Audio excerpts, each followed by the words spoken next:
Y tenemos que los primeros motores eléctricos fueron simples dispositivos electrostáticos descritos en experimentos realizados por el monje benedictino escocés Andrew Gordon y el inventor estadounidense Benjamin Franklin en la década de 1740. La invención, el principio teórico detrás de ellos es la ley de Coulomb.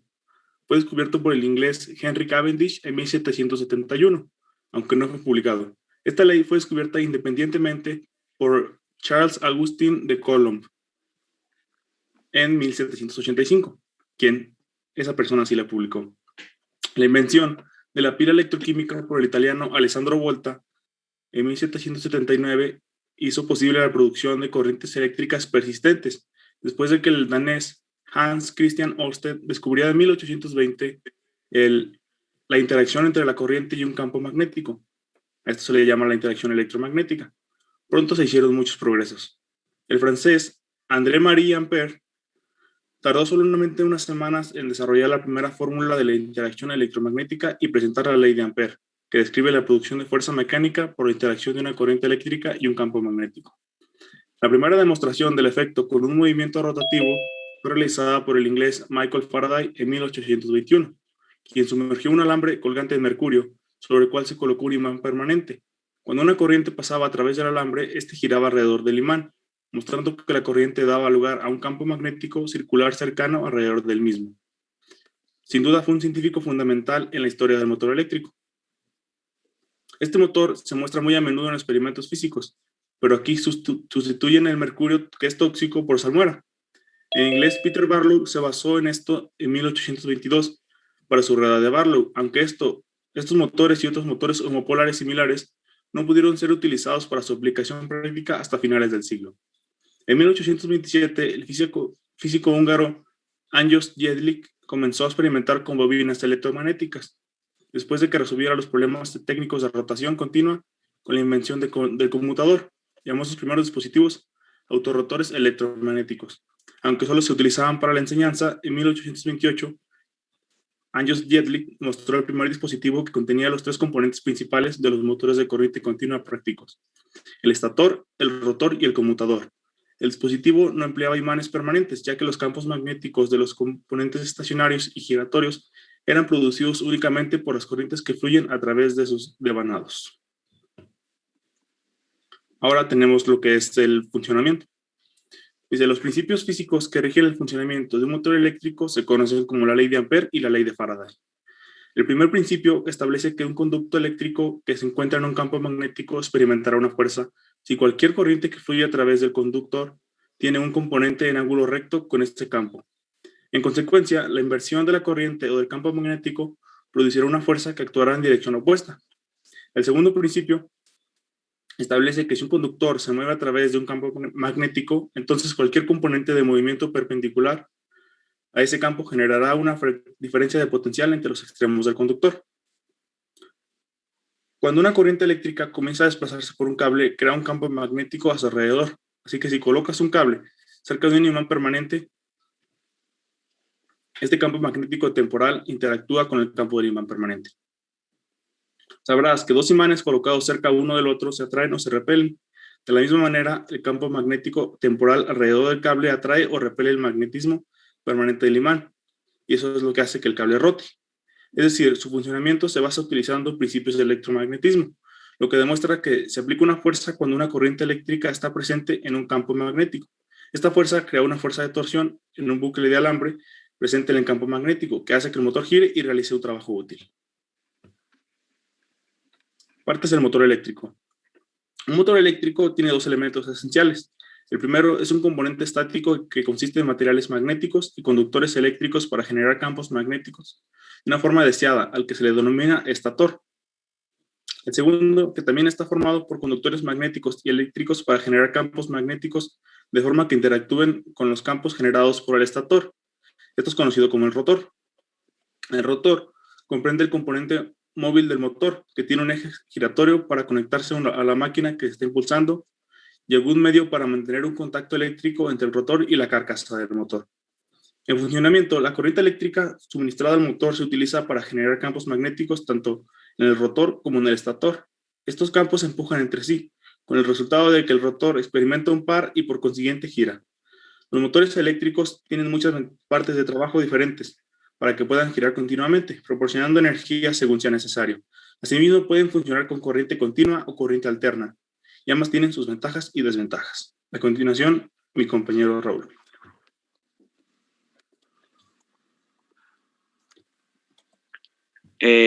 Los motores eléctricos tienen muchas aplicaciones en la vida cotidiana, ya que la tecnología ha permitido que este tipo de motores tengan unas dimensiones muy pequeñas, lo cual permite adaptarlos a cualquier tipo de uso. El motor eléctrico más pequeño utilizado hoy en día es un motor que se utiliza en los relojes de pulsera. Y en la vida cotidiana tenemos muchas aplicaciones, y aquí en las imágenes, por ejemplo, hay algunos ejemplos de las mismas, que es el taladro, una batidora y una lavadora. Siguiente, por favor.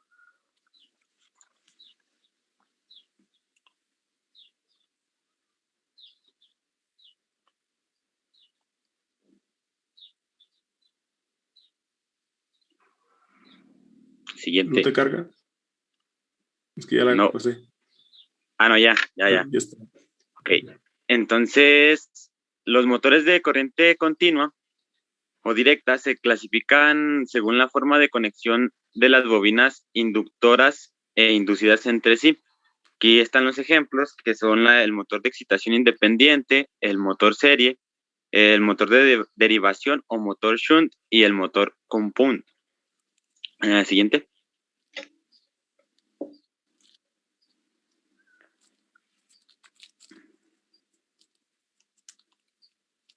Por otra parte, tenemos los motores de corriente alterna, que por el fácil manejo de transmisión y distribución y la transformación de la corriente alterna, se ha constituido en la corriente que más se utiliza en la sociedad moderna.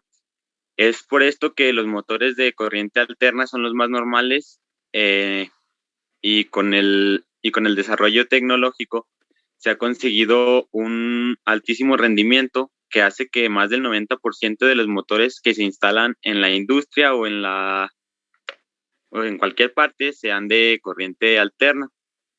Estos se pueden dividir según la frecuencia, y aquí se mencionan los motores síncronos, que son de corriente alterna y tienen la rotación del eje sincronizada con la frecuencia de la corriente de alimentación. Aquí tenemos una fórmula que nos da la velocidad de sincronismo de la máquina en revoluciones por minuto, que es igual a 60 por la frecuencia de la red a la que se conecta la máquina en Hertz, sobre P, que es el número de pares de polos que tiene la máquina. La siguiente, por favor.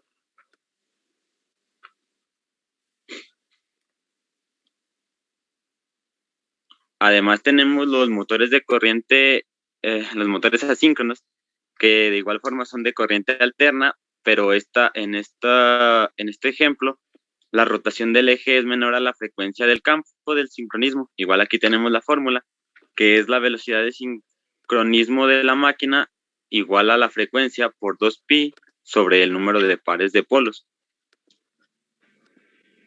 También se pueden dividir entre los motores de corriente alterna, también se pueden dividir depende a la corriente que entra.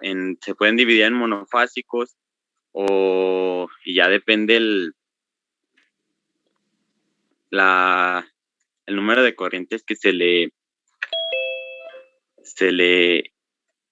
introduzcan. La siguiente, por favor.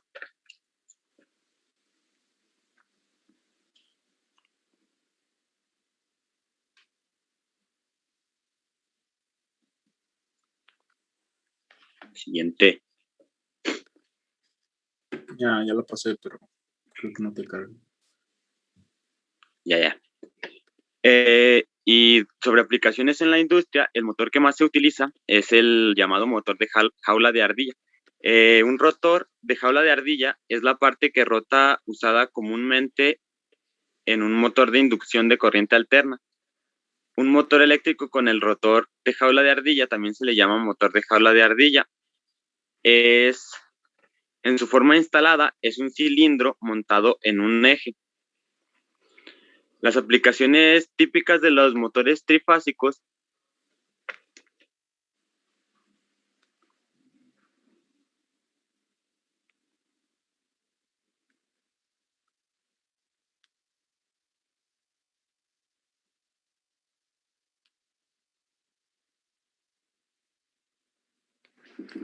¿Sigue hablando?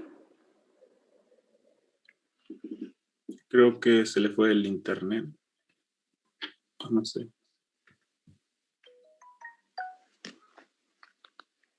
Bueno, yo creo que yo lo voy a continuar entonces porque si no, creo que se le fue el internet. Claro, sí, está bien. ya regresé. Ya regresó.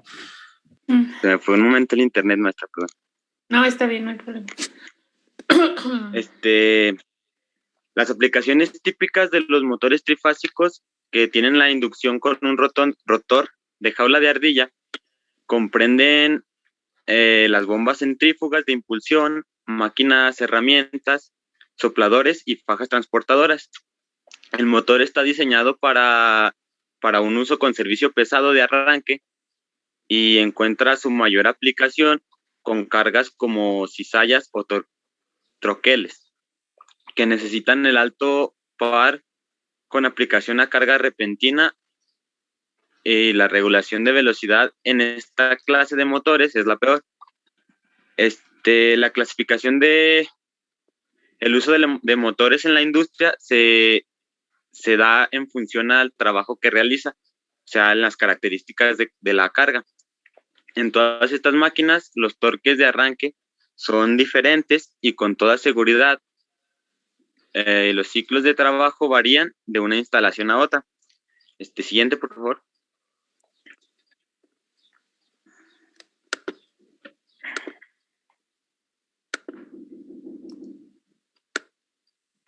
Y aquí tenemos un ejemplo de cómo se utilizan los motores en la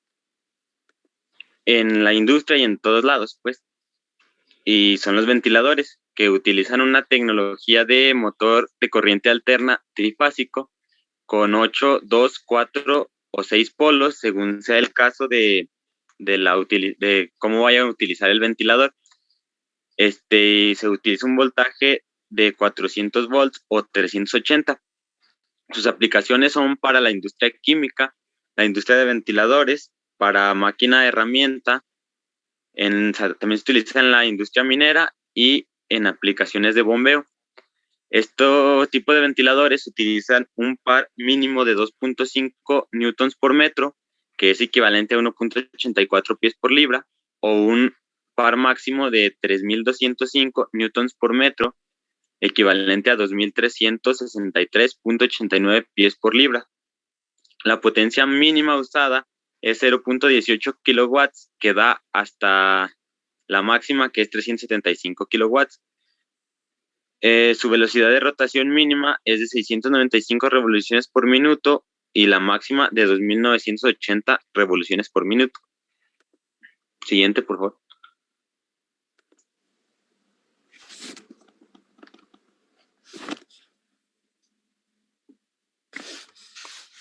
Bueno, y aquí tenemos la bibliografía, que ya, bueno, son las fuentes a las que llegamos. Y bueno, eso sería todo por nuestra parte. Si tienen alguna pregunta o una duda. ¿Pueden poner dos diapositivas antes, por favor, para tomar la captura? Sí.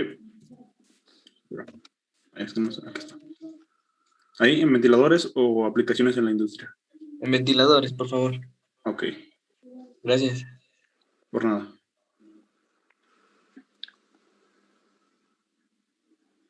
Ok, bueno, gracias. Nada más me dicen sus nombres, por favor, o le ponen a la primera diapositiva. Sí. Ahí está. Ok, Betancourt. Ok, tienen 10, ¿sale? Y Yáñez. Gracias, maestra. Ok, no, de nada. Gracias, Joshua. A ustedes. Sale pues. Y la siguiente.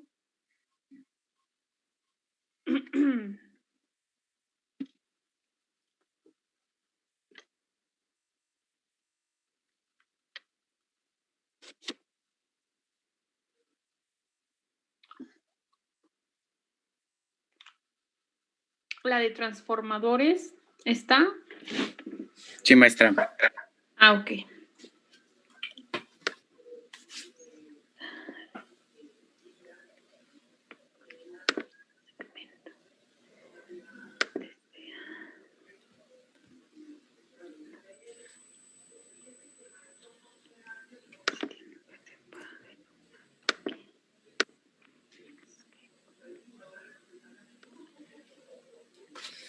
Bueno, nosotros somos el equipo del transformador. Estamos conformados por Carlos Arturo Huitrón y yo, Israel Alejandro Murillo García. Vamos a empezar con lo que es un transformador. Un transformador se basa en el fenómeno de la inducción electromagnética. Un transformador es un dispositivo eléctrico que permite aumentar o disminuir la tensión en un circuito eléctrico de corriente alterna, manteniendo la potencia. La potencia que ingresa al equipo en un caso de un transformador ideal es igual a la potencia que se obtiene de salida. Tenemos que el primer transformador fue construido por Michael Faraday en el año de 1871. Este es el transformador que él creó, teniendo dos bobinas, una sobre la otra. Con este aparato inducía la corriente a esta bobina donde se generaba el campo magnético, que inducía la corriente a esta otra para poder obtener en esta una corriente de salida. Si la corriente que circula por una bobina es constante, su campo magnético también lo va a ser. De igual manera, si la corriente que circula por la bobina es variable, el campo magnético también lo va a ser. Cuando un campo magnético varía, aparece voltaje en los conductores y bobinas que estén cerca de este. Es decir, que si aplicamos voltaje alterno en la primera bobina, el flujo magnético variable generado inducirá voltaje en la segunda. Esto es el principio del transformador. Ahora vamos a ver un pequeño ejemplo de cómo funciona esto. Aquí tenemos que le estamos metiendo corriente alterna a nuestro transformador en la primera bobina, en el cual se genera aquí nuestro campo eléctrico, que alcanza esta segunda bobina, donde induce el voltaje que tiene de acá, donde también nos da un voltaje de salida. La relación que tenemos para el transformador es que el número de vueltas de la bobina principal sobre el número de vueltas de la bobina secundaria es igual al voltaje principal sobre el voltaje secundario. La potencia, como lo mencioné antes, va a ser igual la de entrada que la que tengamos en la salida.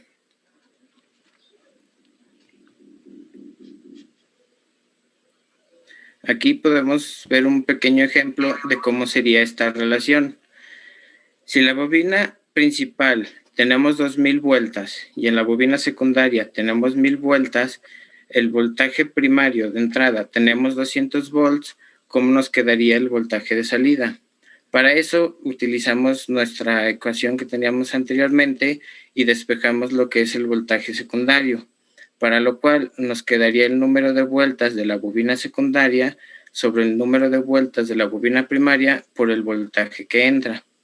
Esto nos daría igual a 1000 vueltas de la bobina primaria sobre 2000 vueltas de la bobina secundaria por 220 volts, que es lo que entra, lo que nos daría un voltaje de salida de 110 voltios.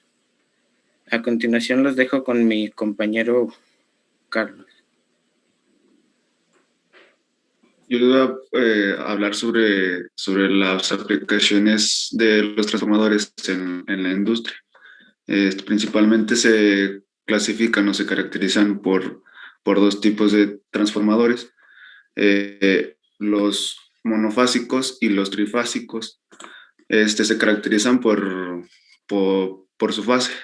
Como ya les mencioné, los monofásicos son los transformadores que son empleados frecuentemente para suministrar energía eléctrica para los alumbrados, para los tomacorrientes, etcétera. Los trifásicos, se puede decir que son 3 transformadores monofásicos, pero que están montados en un núcleo, o sea, en el mismo núcleo magnético. Estos tienen una extensa aplicación para los sistemas de transporte de energía, distribución eléctrica y pues que constituyen, ¿cómo se puede decir? Una fuerte potencia de, pues es una elevada potencia, más bien. A la que sigue, por favor.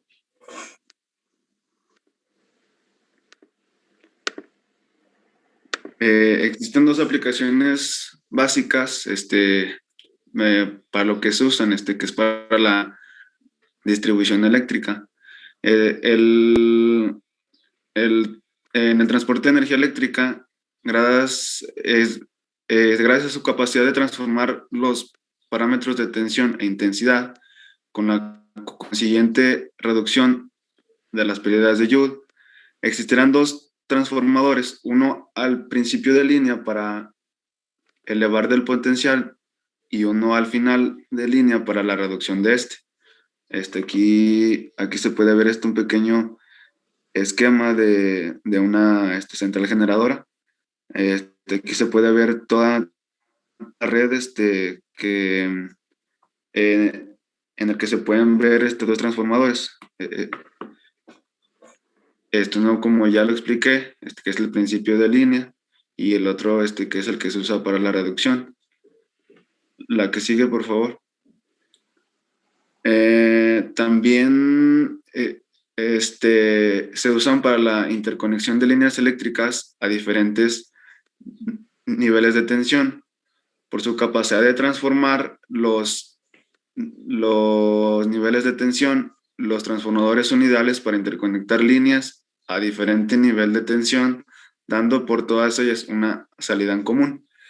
Otra aplicación es como dispositivo auxiliar de los aparatos de medida, reduciendo la tensión o corriente de un circuito para adecuarla a la que aceptan los aparatos de medida. Estos pues son llamados transformadores de medida.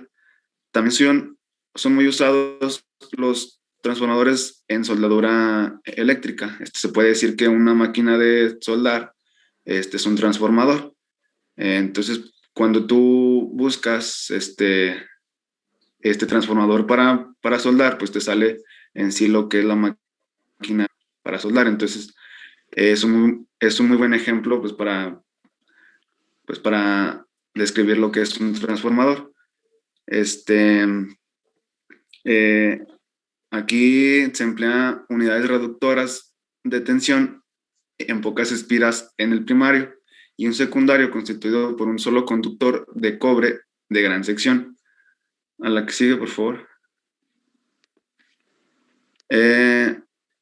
Los transformadoras de soldadura convierten el lado de entrada de alta tensión en uno de baja tensión con alta corriente en el lado secundario.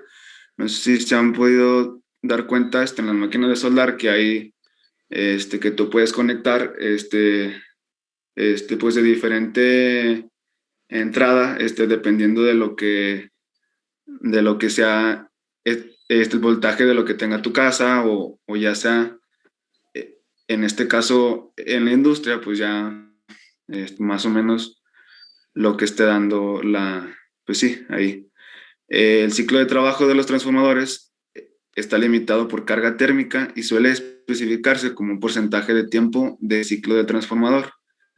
La corriente del cortocircuito define la corriente máxima que puede generar el transformador de soldadura. La que sigue, por favor.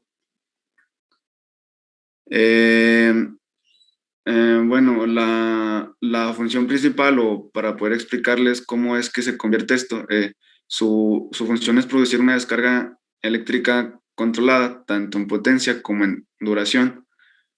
Cuando se pone el electrodo en el portaelectrodo o en las pinzas, es donde existe la salida. Y con las piezas al soldar, haciendo pasar la corriente a través de la masa, que es lo que le llamamos comúnmente como tierra o algo así. La que sigue, por favor. Otra aplicación es muy usada, que se puede decir que pues en la industria se usan muy comúnmente los transformadores de potencia, que estos en la industria se utilizan para la transmisión de energía eléctrica alta y la media. Son de aplicación para lo que son las subestaciones de energía, las centrales de generación y de los grandes usuarios.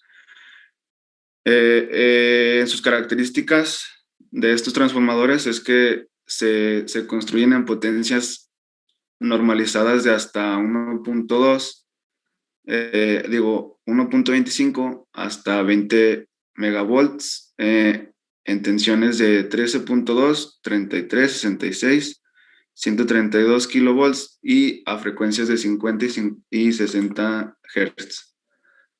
Y eso sería todo de la aplicación. Y ya sería todo. ¿Alguna pregunta o duda? Gracias. ¿Alguien tiene alguna pregunta o duda? ¿No? Bueno, perfecto.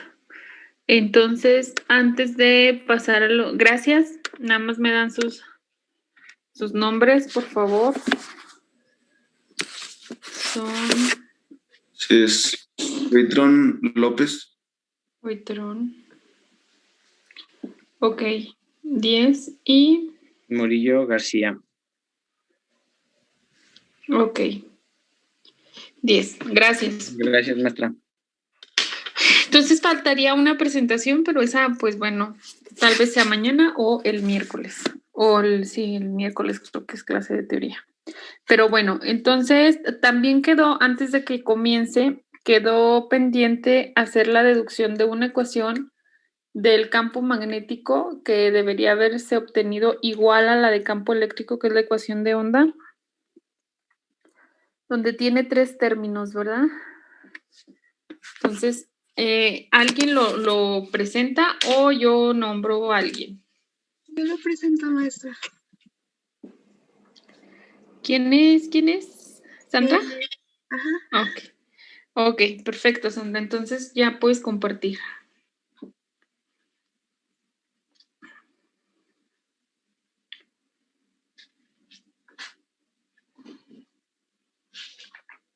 ¿Sí se ve? Sí, ya. Ok. Pues tenemos que sacar la ecuación de onda para el campo B. Entonces tomé la ley de Ampere y le apliqué la rotacional de los dos lados. Aquí está la ley de Ampere y le puse la rotacional. Y luego, usando la identidad vectorial que nos dio el otro día, estoy en esta parte, a ver, acá. Sí. Entonces, luego, igual utilizan las ecuaciones de Maxwell, de esta que la gradiente del campo es 0 y la de la rotacional, que es la derivada parcial del campo magnético. Y la sustituí aquí esta, y como dio 0, pues nomás se quedaba la de Laplace. Y acá sustituyen esto en el campo. ¿Cambiaste de imagen o es la misma? Cambié de imagen. Eso no se ha visto. A lo mejor tienes que dejar de compartir y volver a compartir. ¿Ya se ve? Ya, ahora sí Ah, ya. ok. Aquí es donde la sustituí, las Ajá. ecuaciones de Maxwell. Ujú. Esta parte por cero, la de la gradiente del campo magnético y la de la rotacional del campo eléctrico por la derivada parcial del campo magnético sobre el tiempo. Y ya quedó así. Y nomás pasé todos los términos al otro lado para igualarlo a cero. Ujú. Ok, perfecto, muy bien. Ok, tienes 10, Sandra. Es López, ¿verdad? Sí, López Silva. Ok, listo, ya está. Muy bien, entonces vamos a continuar ahí. Maestra, una pregunta. ¿Ya no va a Dime. dejar más presentaciones? Sí, tengo una para hoy. Bueno, o sea, no para que la hagan hoy, sino para dejarla hoy. Que sería la de, voy a ir dejando así por día, por ejemplo, hoy nada más se me ocurre uno, mañana a ver si se me ocurren más, para que vayan presentando. La de hoy sería ondas electromagnéticas, o sea, no es resolver la ecuación de onda ni nada de eso. Sería como buscar otros aspectos importantes de las ondas electromagnéticas, como la velocidad, la longitud de onda, aplicaciones, etcétera. Entonces, algo muy, muy simple. O sea, no quiero que me den la clase de nuevo de lo que ya di. Esa sería la de hoy. Entonces, si hay alguien que quiera presentarla, pues Ah, pues yo mismo, maestra, si quiere yo la hago. bueno. Esa sería, yo creo, para el miércoles, tal vez. ¿Sí? Ok. Ujú. Onda electromagnética. ¿En parejas o yo solo, maestra? Sí, solo puede ser en parejas o solo. Ya tú decides. Vale, gracias. Ok. Entonces, pues vamos a continuar en lo que nos quedamos. Nada más voy a poner la ecuación para ver si me quedé en esta parte. Y ustedes me dicen si me quedé en la ecuación de onda en una dimensión para medios no conductores. Díganme si esta es la ecuación final que dejé segunda parcial de phi. Eso es phi. Respecto de z, que podíamos elegir cualquier dirección, mu epsilon de la segunda parcial de phi respecto de t igual a 0. ¿En esa ecuación nos quedamos?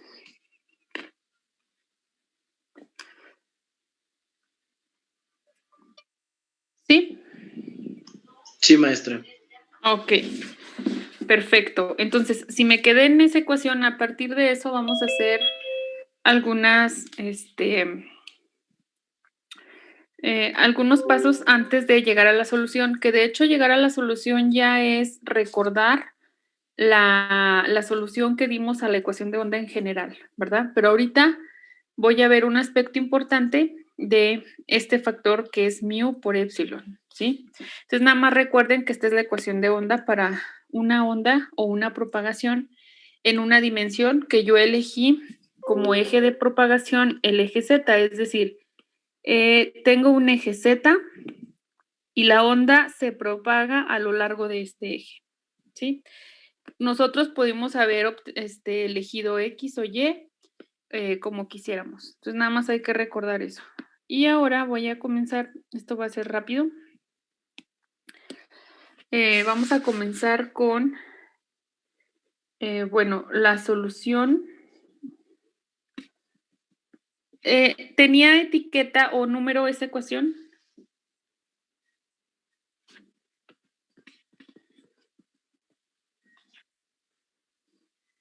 ¿Sí o no? No, creo que no, maestra. Bueno, yo no la tengo etiquetada en mis apuntes. Ok, pónganle 1. Bueno, no sé si venga otra ecuación antes de esa, pero si no viene, pónganle número 1.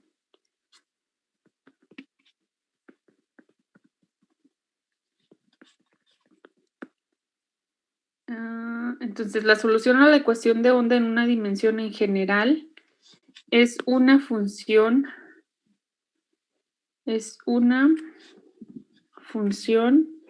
de este tipo, ¿sí? Va a ser una función phi, que yo le voy a llamar, que va a ser phi, obviamente es función de z y de t.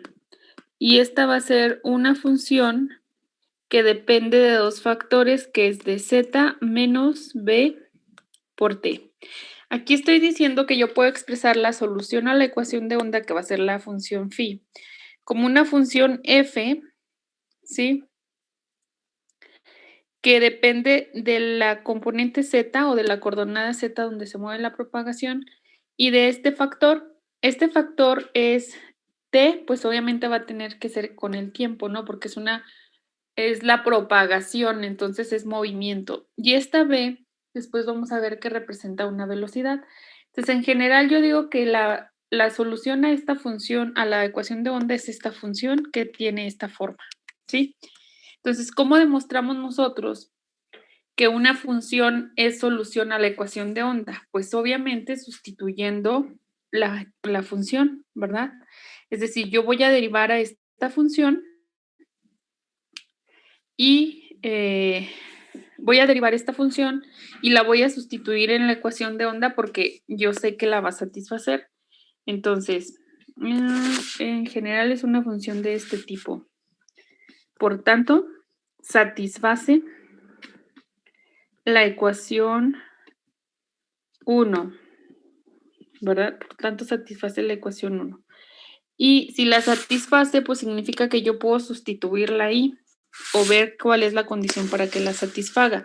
Si ustedes recuerdan, cuando encontré la ecuación, la solución a la ecuación de onda que ustedes presentaron, que eran exponenciales, ¿verdad? Tenían esta forma. Era una función exponencial e a la i por, creo que era lambda x menos lambda at, ¿verdad? Entonces, eso era una función de este tipo, de hecho. Por eso aquí digo que en general la solución a esta es una función de este tipo. Si la satisface, pues obviamente al sustituirla, pues va a cumplir la ecuación. Entonces, como hay segundas derivadas parciales, yo voy a usar regla de la cadena, ¿verdad? Entonces, voy a decir que f es función de una variable w. Esto es para utilizar regla de la cadena. Y w es función o es igual a z menos v por t. Ahora, aquí un punto importante es que esta función de w, yo no conozco explícitamente a f, ¿verdad? Yo sé que la función es función de estas variables, pero no la conozco explícitamente, por eso digo que es f de w y w igual a z menos v por t. Aquí f depende de una sola variable que es w y w depende de dos variables que son z y t. Entonces eso es para considerar las derivadas, ¿sí? Como yo tengo que es la parcial de phi respecto de z, obviamente tengo la segunda derivada parcial, pero en este caso pues primero debemos sacar el primero. Entonces esto va a ser igual a la parcial de f, no va a ser parcial. Por regla de la cadena, si yo quiero derivar esto respecto a z, tengo que derivar esto respecto a z, pero esto es f de w, donde w es esto.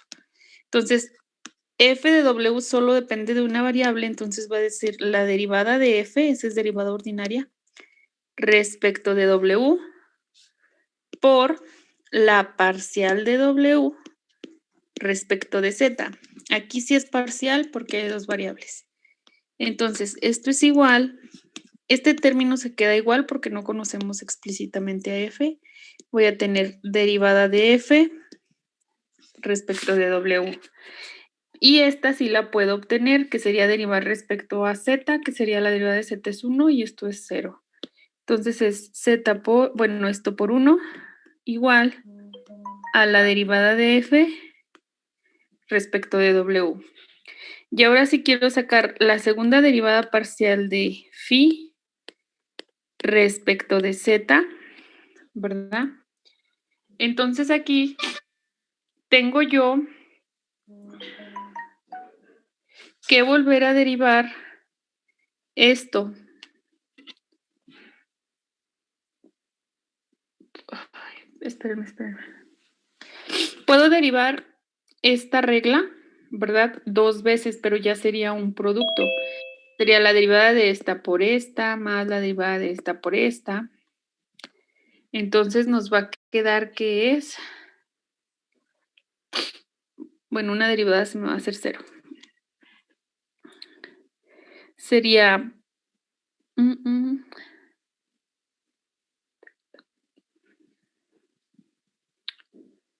Ay, espérenme que se me apagó la pluma.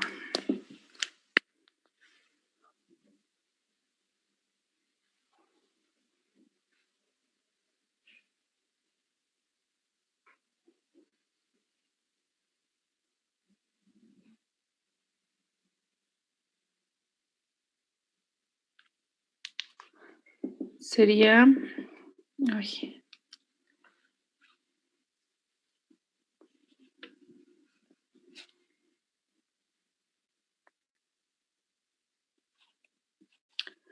La segunda derivada de f respecto de w por la parcial de w respecto de z, ¿sí? Y esto es igual a la segunda derivada de f respecto de w por 1, porque esa derivada es 1, y esto sería segunda derivada de f respecto de w. Entonces ya tengo este término y ahora me falta la derivada parcial de phi respecto de t para sacar la segunda derivada. La segunda derivada parcial de phi, perdón, la primera, respecto de t.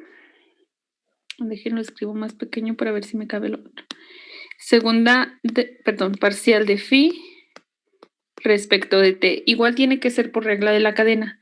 Y sería la derivada de f respecto de w por la parcial de w respecto de t, ¿no? Y en este caso, pues de nuevo no conozco a f explícitamente, sería la derivada de f respecto de w por, y la derivada de w respecto de t, aquí pues veo que es menos v, ¿verdad?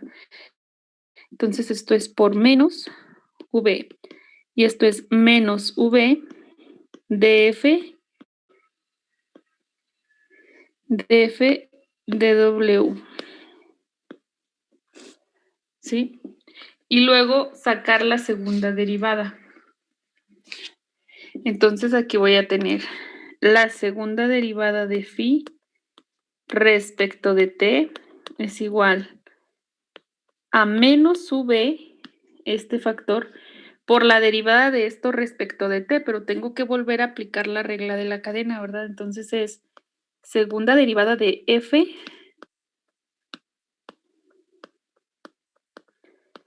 respecto de w por la parcial de w respecto de t, porque aquí vuelvo a aplicar regla de la cadena.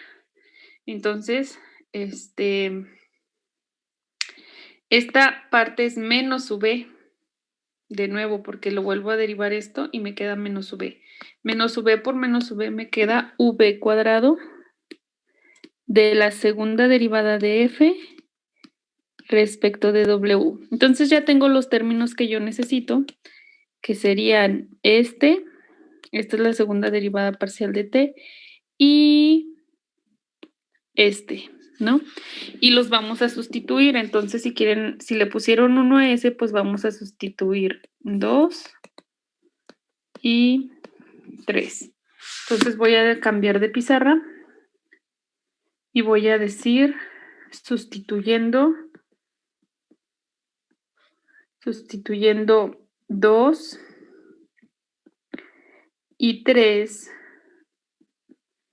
en 1, pues tenemos lo siguiente. Primero era la segunda derivada parcial de phi respecto de z, ¿verdad? Pero esa obtuvimos que es simplemente segunda derivada de f respecto de omega menos mu epsilon por la segunda derivada de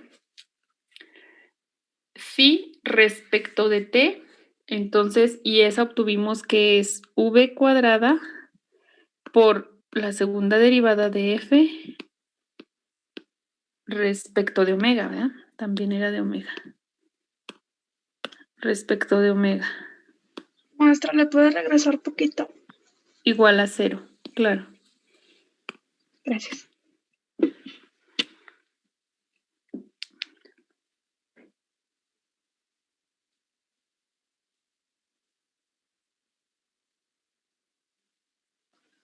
Listo.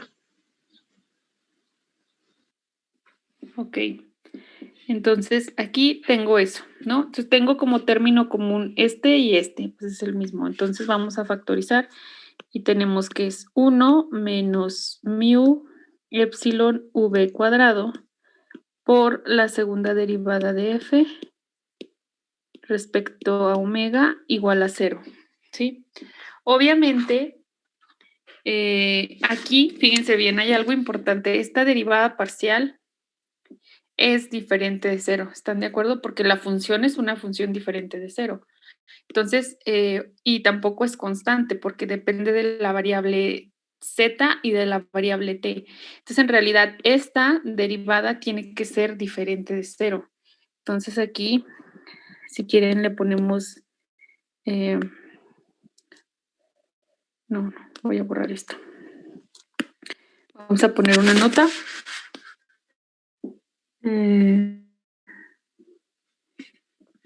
la ecuación anterior se observa que obviamente en general, a menos que fuera constante la función, podría ser 0 esa derivada, pero pues no va a ser una constante, ¿verdad? Se observa que la derivada segunda de f respecto de w tiene que ser diferente de 0.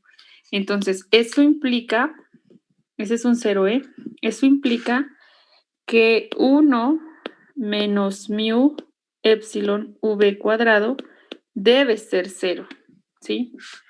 Entonces, para que la función y sería la función f de z menos bt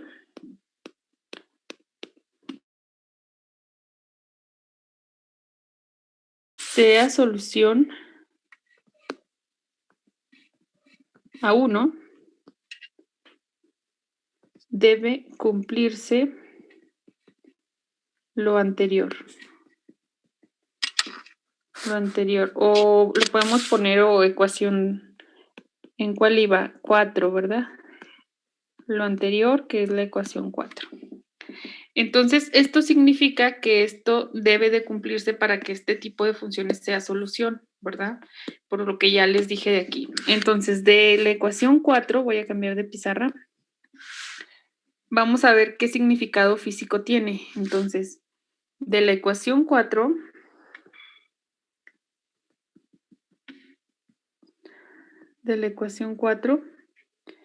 nosotros vamos a tener lo siguiente. Voy a despejar v, que en realidad representa una velocidad, y tengo que v cuadrado es igual a 1 sobre mu epsilon, o bien v es igual a la raíz de 1 mu epsilon. Entonces voy a poner 1 sobre la raíz de mu epsilon, ¿no? Entonces, tenemos que si la velocidad en términos de estas propiedades de los materiales. Acuérdense que este tipo, esta mu, es la permeabilidad pero no es en el vacío porque esta depende de μ0, ¿verdad? Y esta epsilon también es la permitividad, pero tampoco es en el vacío. Estas dos son constantes de los materiales magnéticos y eléctricos cuando ya medios materiales, ¿verdad? Entonces aquí nada más vamos a hacer esa nota para casi terminar y vamos a decir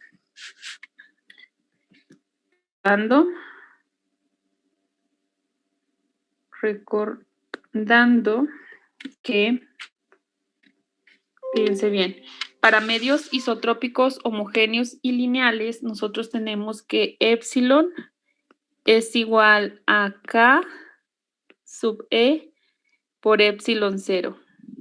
Y mu es igual a K sub M por μ0. Entonces aquí nosotros sabemos que esta epsilon 0 es la permitividad en el vacío y esta es la permeabilidad del vacío. Y estas dos constantes, K sub E y K sub M, son constantes de los materiales, ¿sí? Entonces vamos a decir K sub E es la constante dieléctrica. Constante dieléctrica. Y la K sub M es permeabilidad relativa. Ay, no me acuerdo bien. A ver si no me confundo. Permeabilidad. No, es que esa se me hace que es la... Ay, no me acuerdo bien. La dejamos pendiente. Ahí en la nota, si alguien está tomando notas. Esto mañana lo aclaro, ¿sale? Que no recuerdo bien quién es la KM. Pero estas relaciones solamente se cumplen para medios isotrópicos, homogéneos y lineales. Ya sea para medios isotrópicos, homogéneos y lineales magnéticos y eléctricos, ¿sí? Entonces, esta es la relación entre estas constantes, recordamos eso. Y además,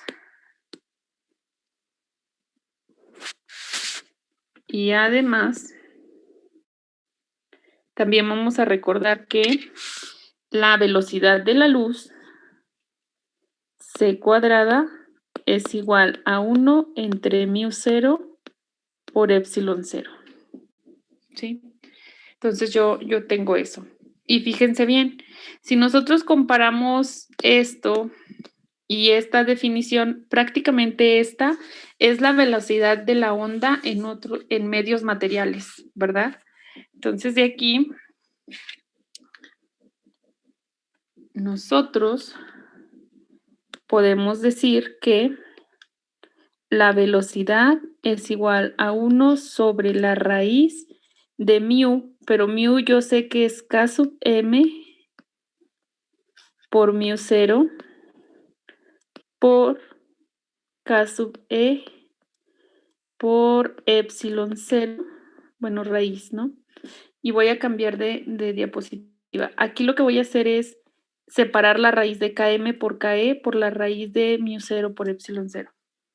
Entonces voy a cambiar acá y voy a tener que es V igual a 1 sobre la raíz de K sub E KM por la raíz de epsilon 0 μ sub 0. Y de la velocidad de la luz, pues nosotros tenemos que esa raíz es, déjenme, voy para atrás. Si tengo raíz de 1 entre raíz de μ sub 0 por K sub 0, pues es C, ¿verdad? Es C. Entonces aquí voy a tener que es V es igual a C sobre, que es la velocidad de la luz en el vacío, KE por K sub M. ¿Sí? Y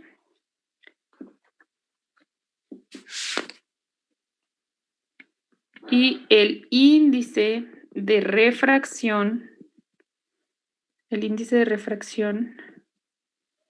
de los materiales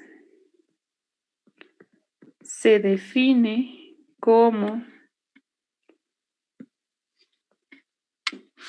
N, ese índice de refracción que es por lo que se refracta la luz, está dado en términos de estas constantes, que es la raíz, es exactamente eso, la raíz de K sub E por K sub M.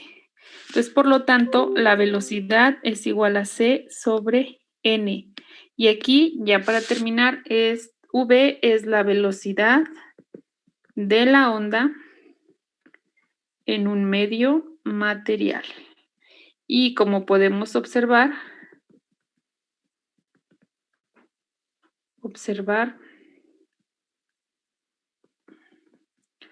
es menor que la velocidad de la luz. Por lo tanto,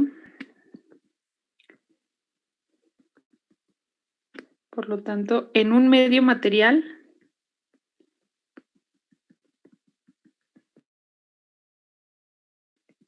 se alenta, o se, ¿cómo lo puedo poner? Denme una palabra. Dice alienta. ¿Se retrasa? Ajá, se retrasa. Sí. Se retrasa la propagación de la onda. Y por eso se dan los fenómenos de refracción y reflexión de la luz y etcétera, ¿no? Entonces, bueno, ya a partir de la ecuación de la onda ya sabemos estos detalles, ¿sale? Entonces, hasta aquí sería todo.